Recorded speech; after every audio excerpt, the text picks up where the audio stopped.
Bayo Adefeegbe. He's a revenue generation specialist, a banker and a chartered accountant, joining us to look at reducing cost of governance and matters arising from that meeting. Good morning and thanks for joining us. Thank you. Good morning. Were you surprised to see that they're asking for another bailout? Well, I'm not very surprised, and that's because when we don't do the right thing, these are the things that will eventually come out. And what do I mean by that? Ordinarily, we most times fail to plan. I give kudos to the federal government's first move by the lifeline bailout of 804 billion. That's wonderful. And that's when we talk about the immediate solution. And for any challenge that we've got, we need to attend it from the immediate solution. Then we move from there to the short plan, then the medium and long term. And because there had been a bailout, and which was a lifeline, and there's no plan for the short term, not to talk of the medium and the long term, that's why they're coming back for more. And believe me, there will be a request for more and more and more and more again.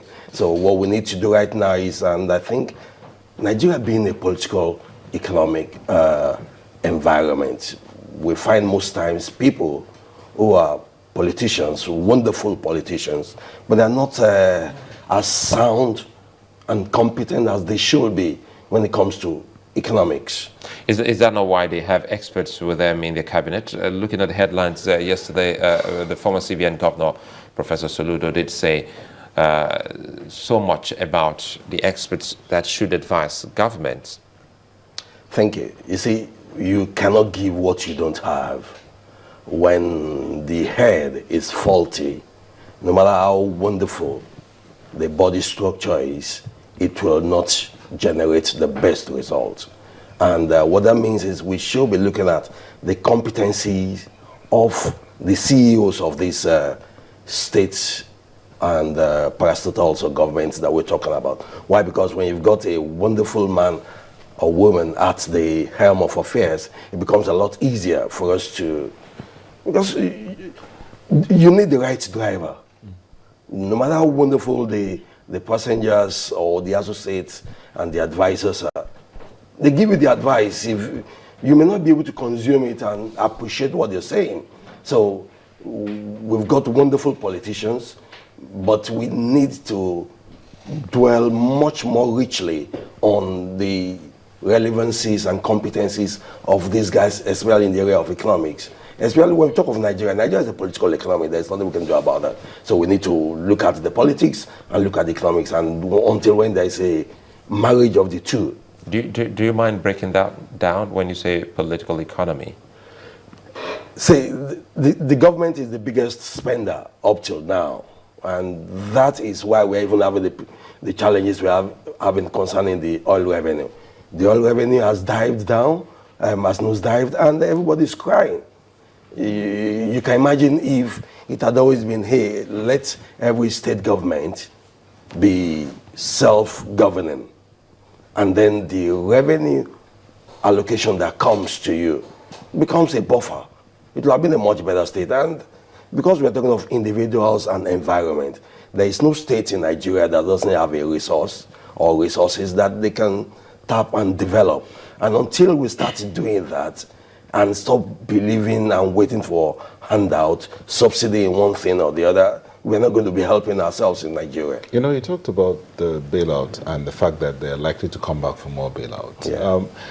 How would that work out, seeing that there doesn't seem to be a restructuring of the, should I say, spending pattern, or so to speak? There's no restructuring, so to speak, but they're asking for more bailout. I'll tell you, when you say restructuring of spending pattern, we look at it revenue versus expenditure. Now, there are some of these expenditures that are fixed. I don't believe that we should sack any. No, that's not the solution. I can tell you, it's not the solution. So what we're saying is, the governors who are the CEOs of these states need to go and meet with their people and sit them down. Hey, we've got a challenge on our hands. What do we need to do to generate income? And the first thing is, let's look at the costs. 18,000 naira per month is peanuts. It's not good enough. But they're talking about reducing them. The news rumors out there that they are likely to seek to reduce it. That's less than $100. Yeah, 18,000 naira, you know, if you look at it in that respect, it's almost nothing, really. Yes. But if you look at, you know, the cost implications along all the other cadres, which is where the increase, it was saying, because if you went from 7,500 to 18,000 naira, that is definitely more than 100% increase. You're looking at almost 170, beg your pardon, yeah, 170% increase. Now, if you have to have 170% increase, perhaps, along all the other cadres, you can imagine what it is that will happen to government revenue in terms of what it has to spend on the salary structure. So perhaps, you know, it's a very touchy area, one area that government and labor have always had to slug it out. But imagine that you are the CEO of, because I'm very happy that you've used that word, but right now they have to be managers, they have to be chief executives of the estate, and think of the estates as companies. As an enterprise. Exactly, that needs to be managed. That they must manage. Profitably. So if you come in and then you find out that, you know, first of all, your wage bill is this much. Currently, this is what you're making. I mean, some states say, at the very least, their wage bill is 2 billion naira. Right now, they're barely getting about 1 billion for some states. And that alone is going to the wage bill, because that must be settled. And they have to settle everybody else, because that 1 billion naira wasn't just meant for a wage bill. It was meant to... For both capital and revenue expenditure. It was meant for everybody in the states, not just for the workers that are employed by the state government, as it were. How would you ask the state governors, or where would you ask that they start from? So the very first thing is, until when the CEOs of states believe that whatever they're getting from the federal office is not the solution to their problems. Because what you just said now is that there's a wage bill of 1 billion naira and they're getting 2 billion naira. A wage bill of 2 billion. 2 billion and they're getting 1 billion. Yes. See, you know, governance is not just about payment of salaries. It's about managing the people.